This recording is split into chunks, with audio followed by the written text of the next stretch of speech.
Well, good afternoon, everybody. Happy May 30th, 2023. Oh my goodness, where is the year going? Whew. I'm doing a solo show today just to catch up. I'm Dr. Laurie Davis, your host for today, and just catching up with the month of May. Has it not been traumatic and dramatic here in Alberta, Canada? And now the same in my home province of Nova Scotia. So today I just thought, well, I'm just going to reconnect. We're starting season 5 of the Laurie Davis Show, now the Dr. Laurie Davis Show. And I want to talk about the fire here in Alberta, the direction of our show, special guests coming up, and starting off today with honoring my dad. 7 years ago today, my dad passed away. He was 93. I want to share a little bit about him because he was my encourager, my fan club, my sense of humor jokester. If I needed cheering up, he could tell me a story and I'd start laughing. And I miss him immensely. So just in honor today of Fred Jeffers, my dad passed away 7 years ago today. It hardly seems like possible that 7 years have passed. But those of you who've lost loved ones, you do the same. You look back and you go, wow, how could that be? They've been gone like for 10 years or 20 years. I do that sometimes when I'm listening to singers or performers or celebrities and I'm going, when did they actually pass away? And I look it up and I'm going, oh my gosh, that was like 20 years ago. How did that happen? So time flies for sure. And one of my beautiful treasures from my dad is this book. It is called Success Through a Positive Mental Attitude. And in 1962, this is probably one of the only self-help books on the shelf. And in 1962, I was 12 going on 13, and my dad handed me this book and he said, read this. Well, what 12-year-old wants to read this? All small print, things I didn't even know they were talking about. But he autographed it for me, and it's just such an amazing treasure of mine. Donated to Laurie H. by her dad in 1962. There it is. And look at that beautiful script. Couldn't he write beautifully? I think that's where us girls get it. All my sisters and myself are the same. So this was the seed, the great seed that got planted in me many, many years ago to become a positive thinker, to be an entrepreneur, to survive whatever life handed you. And oh, fun thing, by the way, today, if you're listening and you want to call in, you can do that. And we're going to be able to access our clients and friends to come in and give me a call if you have a comment or a question. I'm just practicing today. So if you have a few minutes and you want to call in and just say hi and congratulations on season 5, I'd love that, just to make sure our system is working. And I wasn't sure how I was going to do that, but I figured it out. I did it many, many years ago through a big red speaker phone, and I thought, I can do this. I can do that again. So just here today to welcome you back. It's been a while, and would like to start with my fire evacuation story. So this is a lesson about you can have all the plans in the world that you want. You can make grandiose plans. You can have a schedule. You can have a day timer. You can do whatever you like. But sometimes the universe says, knock, knock, knock, knock, wake up call. So it's midnight. We have gone to bed. We have a landline in our home. So we turn our cell phones off at night because people who are important to us and want to really get a hold of us, they have that number. So I said, okay, we're going to bed. So we're in bed, Ron and I, and we're fast asleep when all of a sudden there's a big pound, pound, pound on the door. And it's our neighbors next door, and they're letting us know there's been an evacuation order. We have to get out of Dodge. Whoa, yikes. I was listening to the evacuation notices all around me, but I never thought about it being right in my backyard. So she said, we have about 10, 15 minutes to get packed in their vehicles and heading north and east to Edmonton. That's the only way out of town. The fires are burning to at the south, our south exit. We can't get out there. We have to go north and then east. Well, we packed in 10 minutes. Here's what we packed. I packed my dog, a bag of dog food, a plastic bag full of plastic dishes. I didn't know what I needed that for. A few clothing, not much, just what we had on our back basically, and some toiletries and medication. And they told us to take our important papers. So we have a firebox with all that in it. Excuse me. Okay, we're in the truck and we go, oh my gosh, we have enough gas for 200 kilometers. We should have filled the tank yesterday. Well, that was hindsight's 2020. So that didn't happen. And we go to the gas station and guess what? They don't have any gas left. And there's this huge traffic jam lineup. We're talking about 8,000 people evacuated. So it's not like over the top, but it's big. So we thought, okay, we'll just head north to the highway they told us to. Then we'll head east to Edmonton. We'll get a hotel. We'll do what we have to do. Wow. Little did I know that when I came back on the air, I was going to have such a story to tell. So in the meantime, our very good friends, who are like our kids, actually, we've adopted them. They're like our kids. They phone us and say, where are you? Where are you? I said, we're in traffic. They said, well, where are you going? And we said, we don't know. Well, we went to storage and got our camper and rescued our camper, and we're heading to the north and then east, about 20 minutes outside of our town. Meet us at the gas station, and then we'll go from there. Whew, what a blessing. Oh my gosh. You know, it's very scary not to know where you're going, because I'm a woman of planning. I know usually where I'm headed and when I'm going there, and I have a plan, and I'm all very good at that, but I'm also flexible. And so I said to them, okay, we'll meet you there. And so we met them at the gas station. And they shared, we've got a friend out the back here. He has an acreage. And he said, we can go there. I said, okay. We got settled down about 3 a.m. in the morning. Took us 3 hours for a 20-minute, what is usually a 20-minute run, to get out of town, get to the yard, set up the camper, and then we're in business. I understand from some people that it took them 5 hours from our community to the city of Edmonton, which is normally an hour and a half drive. The hotels were packed. They had an evacuation center and people were filing in there left, right, and center.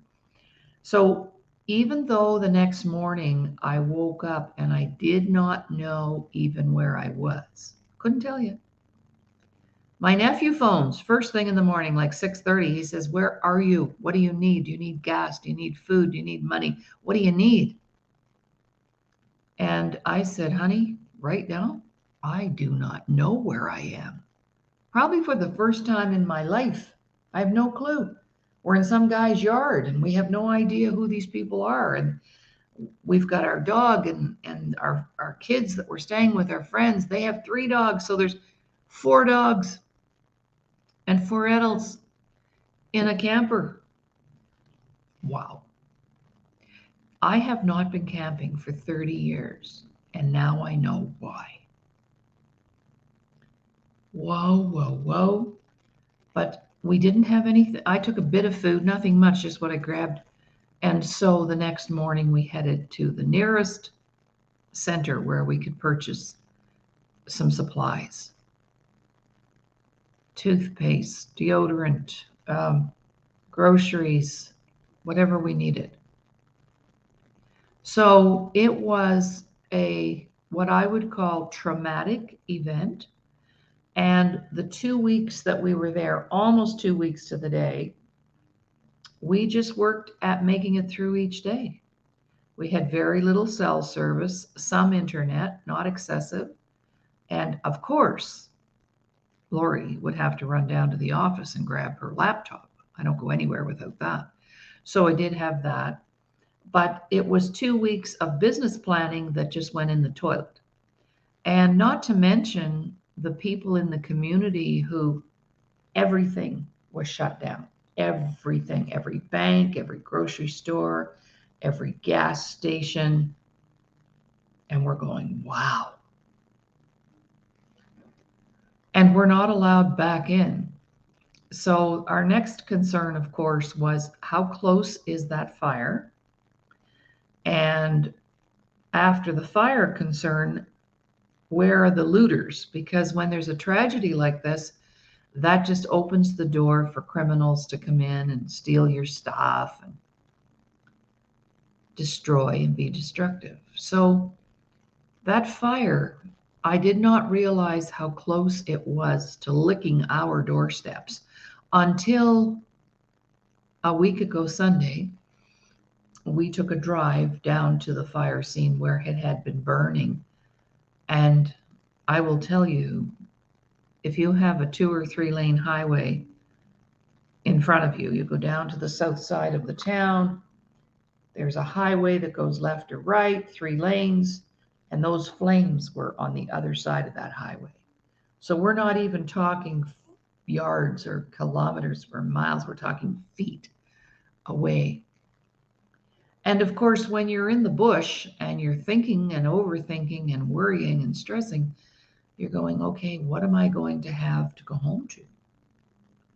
And for many people, they had displaced pets, they had to farm their children out. It was just unbelievable at the last minute when you have 10 or 15 minutes. And we were getting warning calls, that's for sure, but the final one came at midnight that we needed to leave town. So in that experience, I'm going, gee, God, gee, universe, do I need another test to prove that I'm a good person? But it really isn't about that. It's about life happens, and we need to be prepared to cope with it, to handle it. And I was so grateful to be in a position where I've done a lot of personal work on myself, and I recognize that life happens and things happen.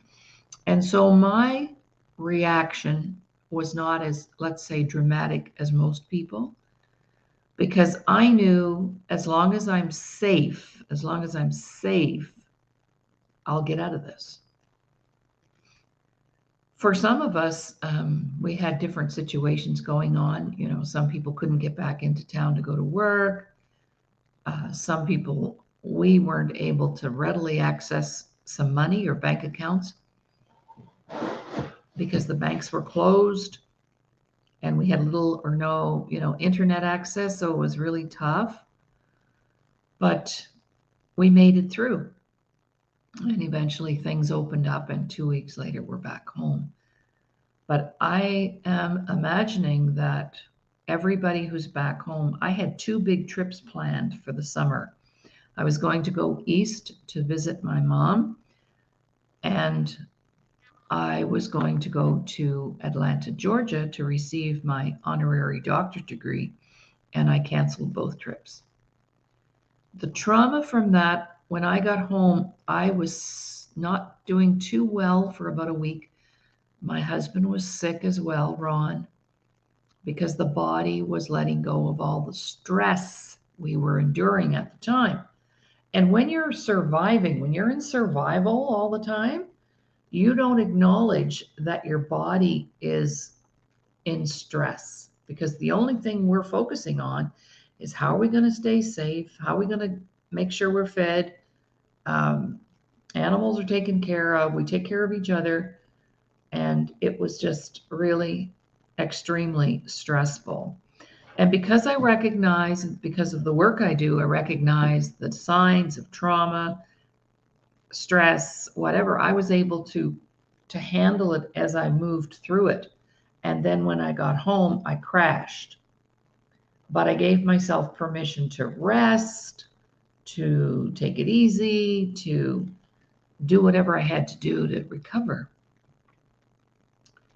So there's a huge domino effect because, of course, once people who are working and employed can't put in their hours, they don't get any pay. So now you have the added financial stress. And I'm extremely grateful and proud of our province, the province of Alberta, who chose to issue every family money immediately via an e-transfer to support them through this. Amazing generosity. And I'll put a plug in for our Premier, Danielle Smith, who won the election again yesterday and is back in power. And would just like to say thank you for handling that crisis the way it was handled. Because we were able, they were not going to let us come home until our community was perfectly safe. Everything was set up like grocery stores, drugstores. Because remember, if let's just say I own a grocery store, let's go there, and I've got to evacuate and leave everything behind. What happens to the produce, the meat, the perishables?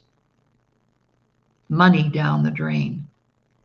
And it's my understanding that one of the major grocery stores in our town continued to pay their employees even though we were evacuated. So huge losses, huge losses. And then, of course, we had to evacuate our assisted living building, our nursing homes, our hospital. This all takes so much work and money and time. And then in the meantime, we have these firefighters at the gates of our town keeping that thing at bay, trying to keep those flames from licking our doorsteps. And that actually got accomplished. So I'm extremely grateful and put a plug in for all of our firefighters. At one point, we had 2,500 people on the ground fighting 117 fires, 26 out of control, and ours was one of them. And that has gradually been reduced as time has gone on. We're getting down.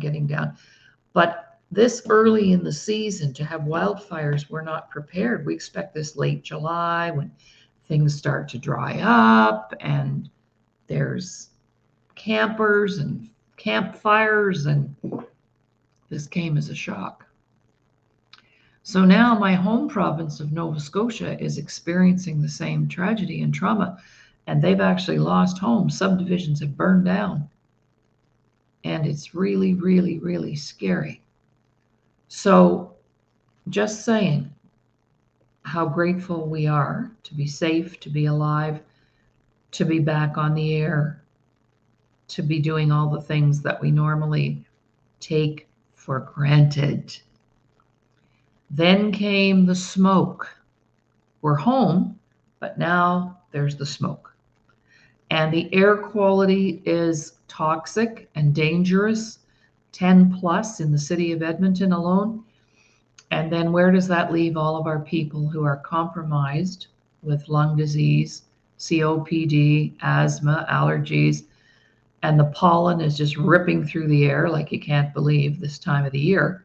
So it was pretty damaging. And like I said, this big domino effect where you never think things like that are going to happen to you. And the minute you start thinking like that, guess what? Mother Nature, disease, sickness rears its ugly head and shows us, no, you are not exempt. You are not exempt. So I'm just happy to say that we're back and we're looking forward to a beautiful season 5 with a little bit of a change up for the show. And One of my favorite venues for a show is a talk show. And I have lots of experience as a talk show host, and I want to start taking calls. And I thought, now how am I going to do this? And I figured it all out because I used to do this for years. I did this. And so right here, I have my trusty landline.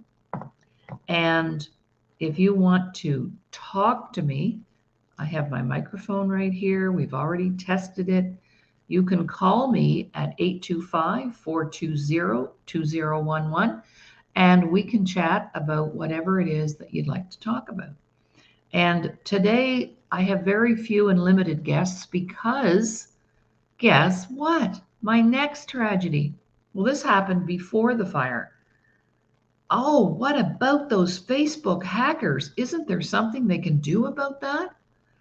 Somebody accessed my Facebook pages, went in as me, made contact with all of my contacts. I had so many emails. Laurie, this doesn't sound like you. Laurie, you don't sometimes you spell words wrong, but not very often. And if you do, you correct yourself. So I don't think this is you. And I had messages for those 2 weeks and still getting some even up to today from people who are saying, Laurie, I think your account has been hacked. So try to get out of there. Try to cancel those accounts. It's very, very complicated. So I went in and I opened up a new account because I want to trust it again just for personal reasons. And I signed up a new page, Self-Worth, the Missing Link Superstars. I had put that up a bit earlier, and that's where we're broadcasting today. Also, I put up a page, Laurie Jeffers, that's my maiden name, Davis. So please, if you want to be friends on Facebook, send a request to Laurie, Laurie, Jeffers, Davis, and I'll confirm it. Wow, messed me up because normally I use my messenger to send out notices about the show, which we've had none for today. Just saying. We have to be so careful. And they were asking people to send money and would you lend me money? And none of this was coming from me. So it's very, very not good for your integrity or your character. And so if you get any of those requests, they're not me at all. So now we have to start from scratch and get up and running again. So looking forward to a beautiful season 5. I have some beautiful, interesting, very smart people coming up for interviews. I too am going to be interviewed on some shows, so I want to be able to announce that because I've been invited to be interviewed as well. And if you have a story to tell, contact me directly about appearing on the show. And you can do that using my phone number, my direct line, cell number, call or text, and let me know that you have a story to tell and you'd like to be on the show.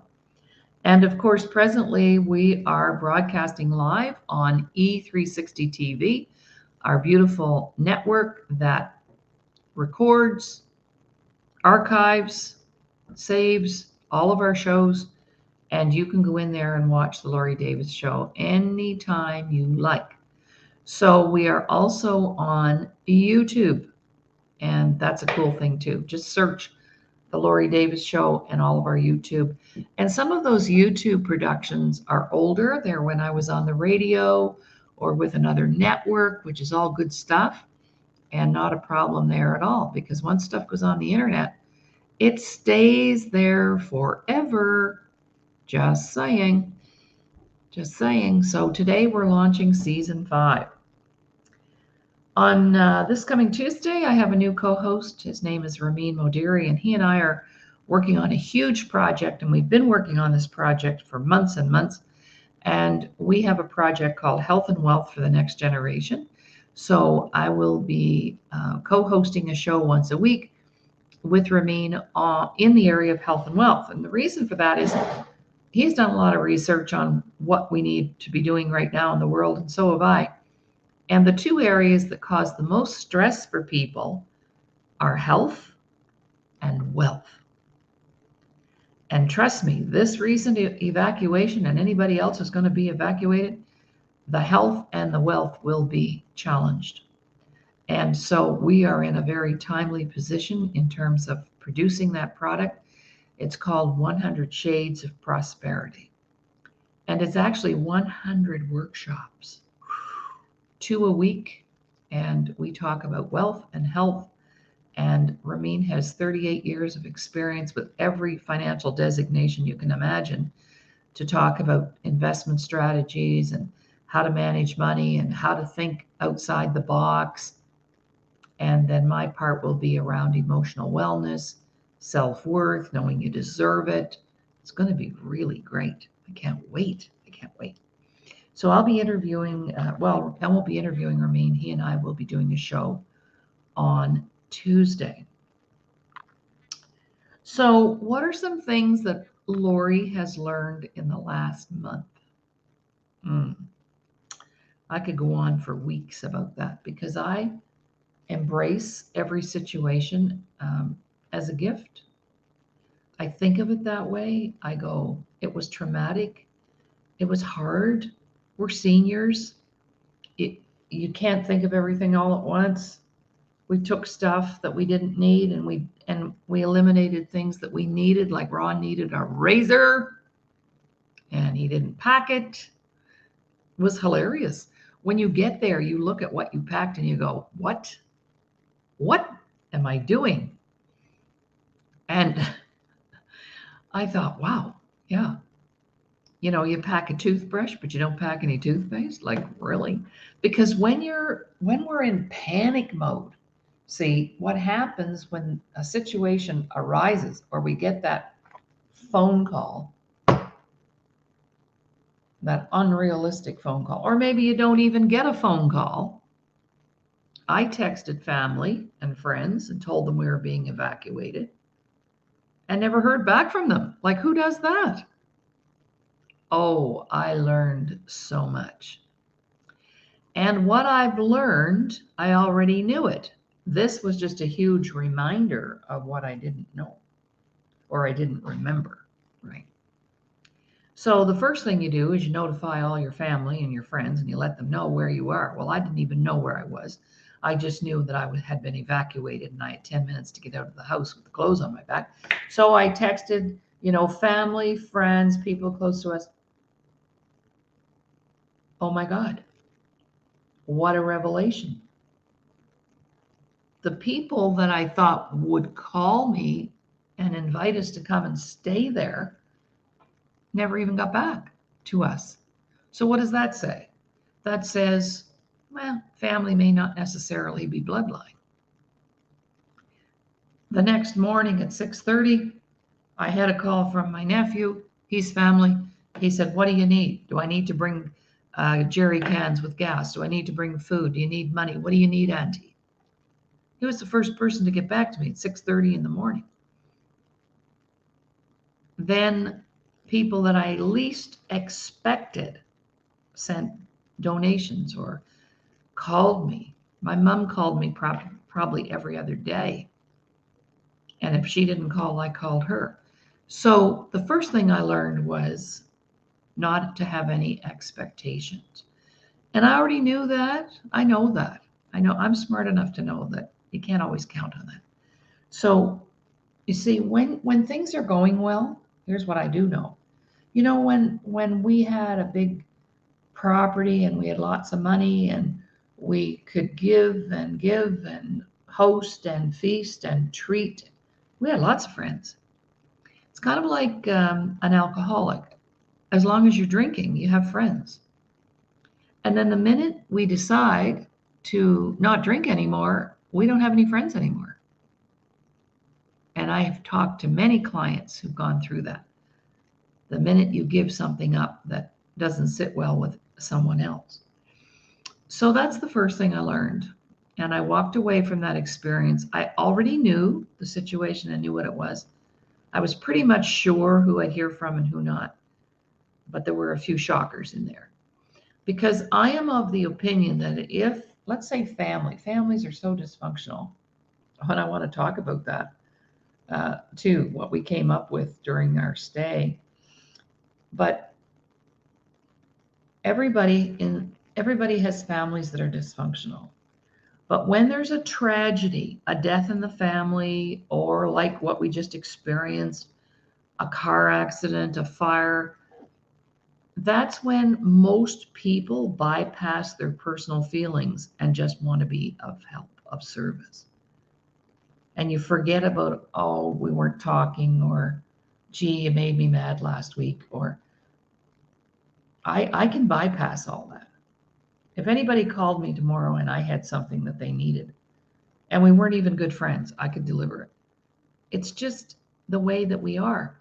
So that was very clear. And I learned it's not good to have unrealistic expectations. So I thought a lot about that. And we were staying with very good friends. They're business friends, they're also personal friends, and they're like our kids, really. So they're the ones that called us and said, don't worry, you have a place to stay. Here's a camper. We're going to stay together. And I'm going, oh my God. But you know what? We got through the 2 weeks and never crossed words. And while we were together, we were in a yard with a lot of other different people from different communities who had brought their RVs, and shout out and thank yous to our hosts. Oh my God, they were amazing. Dan and Donna. They opened up their home, they opened up their yard, they opened up their electricity, their running water, and they didn't even know who we were, but they were willing to do that. Isn't that wonderful? Makes you believe that the world still has good people in it. And so it was like a big compound. And so there were families and kids and dogs galore. And we all made it work. We all made it work. And we didn't even know each other. I didn't know these people. And but everybody is busy reacting differently, if you can imagine. So some people are really, fired up. Some people are sad. Some people are crying. Some people are great attitude, no matter what. And in the throes of that, I said to Kathy, our daughter, our adopted daughter, our family, our good friend, I said to her, Kathy, I just had a brilliant idea for a product. And she said, what's that? And I said, well, you know how we have 100 shades of entrepreneurship, and we have 100 shades of leadership, and now we have 100 shades of prosperity. These are workshops we've created. I said, what about 100 shades of dysfunction? Oh my God. So we sat down, and within, maybe 30 minutes, 40 minutes, we had made a list of 100 shades of dysfunction. And I'm just going to tease you a little bit here with a few of them, but each one of these is a workshop. Trust me. I didn't realize how dysfunctional I've been until the evacuation. How cool is that? Is that what it took for me to understand and recognize how dysfunctional I can be? Because I consider myself to be a pretty healthy person, physically, emotionally. I've done a lot of work on myself. But still, there's those naggly pieces that we don't fix or we don't change because we're not aware. We don't even know we're doing it. And I went, oh my God. So just to give you a little teaser, here are some behaviors, attitudes, and beliefs that would be considered dysfunctional. Holding a grudge. Is that not the classic one? Whoa, which translates into unforgiveness, being able to let things go. So even if those people that I thought would support us did and came to me, I wouldn't even care about any of that. So holding a grudge, you can spend years doing that. Lying, telling lies, telling lies about others, gossiping, that's dysfunctional. Unkind to self and others. Wow, there's one. Being unkind to self and others. Well, usually in a tragedy or what just happened here for our community, sometimes it takes that to bring people together. And as sadly as I hate to think of it that way, that's kind of what goes down. We have to have that big trauma or tragedy or death in the family to get the attention of others. And that's unfortunate. Did you know that being ungrateful is a dysfunctional behavior? Never being thankful for what we have, always focusing on what we don't have. Ungrateful, that's dysfunctional. I said a while ago that I really would love, I love my family and I love my friends and I love pretty much everybody I meet. But I was no longer able to put myself in a position of continuing to be hurt by the people that I love. They don't have to love me. I don't get to control that, but I know that I love them. So when two people are willing to come to the table to talk things out, you can usually resolve just about anything. So being ungrateful, being unforgiving, judging, we're all really good at that. Not being coachable, not being willing to listen or hear or learn new ways to do things. Using and stepping others to get ahead. Whoa, yes, bad one. Lateral violence. What does that mean, lateral violence? Well, it means within a community of people working or living together in a family or in the workplace and creating damage, creating heartbreak, creating hurt. Blaming others. Oh, people were willing to, during this fire, people were blaming the firefighters and they were blaming the government and they were blaming the town. And why are you keeping us out so long? And they were blaming our leaders. Blaming is totally dysfunctional. We're only responsible for the part we can do, and that's all. We can't point the fingers. Being unfriendly. And people get away with that because they'll say, well, I'm just shy. I'm shy. No, you're unfriendly. And so recognizing that we have work to do when we're acting that way, when we're acting shy or unfriendly or aloof, unapproachable, that's shyness. That's right. Oh my, the silent treatment. There's another one. When I didn't hear back from certain people, that's the silent treatment. That's dysfunctional as heck. You can at least acknowledge that you received a message and that, you do deserve the respect of an answer. It might not be the answer you want, but that doesn't really matter. It's an answer, right? So another few just to share with you. Just always having an opinion about everything. You share something with somebody, and they know how to deal with that. They know how to work that out. And as Kathy and I are creating the list, we're going, okay, how far do we have to go to come up with 100? I said, well, I could come up with 100 if I look at my family, my friends, my clients, my colleagues. We can come up with 100. And sometimes we don't have to go even further than our family. But I had to, so I was glad about that. Name calling, that's dysfunctional. Drama, creating crises, creating confusion, and always needing to be the center of attention. I've been accused of that. Laurie, you always have to be the center of attention. No, I don't. I'm alone a lot of the time. But what I will do is stand up for myself. And there's a difference. Lack of compassion. Wow. How could you turn people down who had to flee from their homes with the clothes on their back? I saw it, though. I saw it. I experienced it.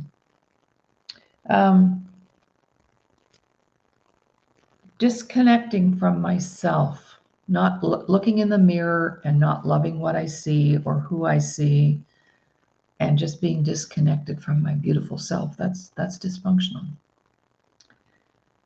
Excuses, making excuses. Oh, I gotta go. I can't be there. We're not going to be there because all those excuses we use to get out from under facing responsibility or taking responsibility. Racism, of course, which is a huge one, the non-acceptance of other people. Greed, covering up for others, lying for others. I did that for years.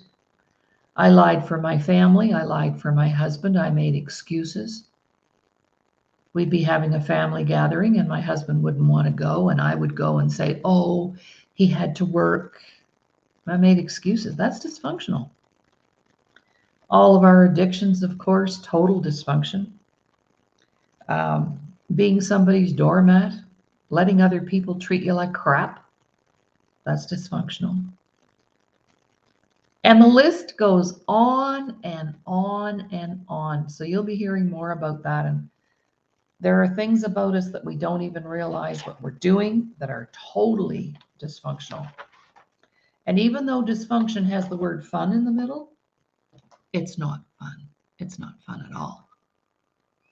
And so tragedy and crises and trauma allow you the opportunity to see the dysfunction. And that's a good thing. Because now I have surrendered certain people, I have surrendered certain expectations, and it's been a huge learning curve. And I came home from that campground not the same person that I went out as. And people say, well, you've changed. Yeah, damn straight I've changed. Good thing. Good thing. It's a good thing to change. Because then people don't get to push your old buttons and get you in a spin. And occasionally my button still gets punched. So I have to be very careful. Very careful. So I am so looking forward to season 5, ramping the show up. The other thing we're doing, of course, is we're going to take on some sponsorships and advertisers. And if you'd like to see your company or organization at the bottom of the show, like I put our stuff up and it's streaming the whole time we're talking, and we never know how many people that's going out to, please contact me. I have a very cost-effective program for sponsorship, and it's so worth it, and you won't even miss the money. But if it brought you one client, it would be worth it. So feel free to contact me about sponsoring a show or having your ad come up every show we do throughout the month. And it not only reaches our contacts, it reaches the contacts of our guests, because our guests will be here and your stuff will be streaming over there. So we've got lots of plans to ramp up the show. I think we have about 150 episodes in the can.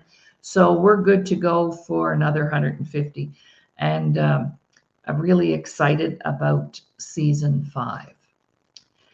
Other than that, that was pretty much what I wanted to talk about today. And please, the one thing that you can do to support us is go into Self-Worth, the Missing Link. Let me create a banner here. Self-Worth, the Missing Link Superstars. That's where we're broadcasting from right now, which is great. And share the show. If you haven't joined Self-Worth, the Missing Link Facebook page, Superstars, please join, because that's from where we will be broadcasting on Facebook because of our other accounts being compromised. So please join the Facebook page, Self-Worth, the Missing Link Superstars.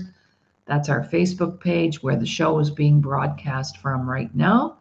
And also to join my personal Facebook page, please search Laurie Jeffers Davis on Facebook and join my personal page. And that hopefully will get me back on track with Facebook. Wow, what a nightmare. And of course, to fix things, I had to remember my password from like 10 years ago. Well, who knows what that is? I have no clue. And so some people suggested just change your password, but I can't change my password if I don't know what my old one is. It's very convoluted, but that's the AI. Oops, there's another show. The artificial intelligence that's coming our way. Not coming our way, it's here. And it's just like back in the day when computers first landed and somebody said, oh, it's just a fad. They're going to go away. This is just, another. Okay, where are those people now? Oh, I'm glad I didn't say that because I embrace technology right from the get-go. So it has its wonderful, wonderful attributes. Like today, I'm able to broadcast to you. And then there's that harsh side where there are people in the world who just live to cause harm. And that's just not really nice at all, right? I'm not sure what else to say other than thank you for being here. I'm going to share the show. And we have about, we've got about 5 or 6 minutes to the end of the broadcast. But just be sure to let people know that we're going to transcend into a call show, talk show, and to get in. For now, please use this number. And I'm going to, if that need arises, I can expand that to a 1-800 number so that nobody has to pay to call in. And we gave it a big test run yesterday. It was amazing. And I can't wait to take your calls to talk about whatever we're talking about, either myself personally or with our guests. I have some beautiful guests lined up. And we're also here to help you promote who you are and what you do. So if you have a story to tell, or you've written a book, or you have something that you would like to send out to our contacts, then just please let me know. You can contact me or text me directly on this line, 780-566-2340. And anything else that we can do to be of service and to support you. People often ask me, what is it that you do?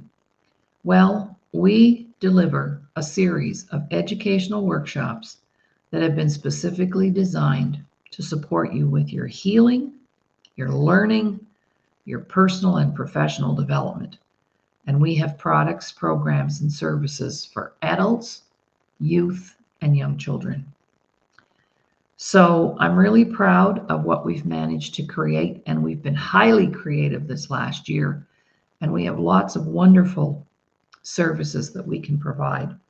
So get in touch with us and find out all about that. Okay, so today we're launching season 5. Just to recap, join our Facebook page, Self-Worth, the Missing Link, Superstars. And please join my personal Facebook page, Laurie Jeffers Davis. I would welcome that. And if you'd like to email me, you can contact me at the Laurie Davis Show at gmail.com. And of course, right now we're broadcasting live on E360 TV. Go in and check out some of our older shows. They're kind of cool. We've had some very, very cool guests, very cool authors. And excuse me, I got a little dry throat here now from talking for an hour. But just go in and check us out. And we have so many amazing people attached to us at this time. So many wonderful experts. I'm not an expert about everything. I am a self-worth expert, but that would be about it. But we have health experts. We have financial experts. We have experts who can show you how to write a book. We have experts who want to flourish and build their business in the area of serving youth. We have experts who want to work in the area of health and wellness and move with our wellness products. So, hey, we're just like a one-stop shop here at Self-Worth, the Missing Link. And so I'm really grateful for you to be here. If you're here, I don't know who's here or if there's anybody here. I'm talking to myself right now. However, I will share the show, and it really is about launching season 5. I am traveling tomorrow and Thursday, so there will be recorded shows tomorrow and Thursday. We're back full tilt next week with live shows and maybe upcoming a bit of a time change, but I'll be sure to let you know about that once I have that confirmed. So I'm going to say goodbye. I'm cutting off a little bit early. The studio might be in a little bit of a panic, but that's all right. They know how to handle things. And to those of you who tune in at this time and Laurie's blank and out of service, you'll know why. But just revisit the beginning of this show and replay it and enjoy. So thank you very much, everybody. I just want to express my complete gratitude to all of our show members, listeners, contributors, guests, people who connected on Facebook to text us during shows. And now we're going to have another way to talk to us, which is really cool. And I'm looking forward to that. All right, so bye for now. Talk soon and stay safe. I'm Dr. Laurie Davis. You've been listening to the Dr. Laurie Davis Show, and have a great weekend. Safe travels. See you next week. Full tilt. Full on, as they say. Bye for now.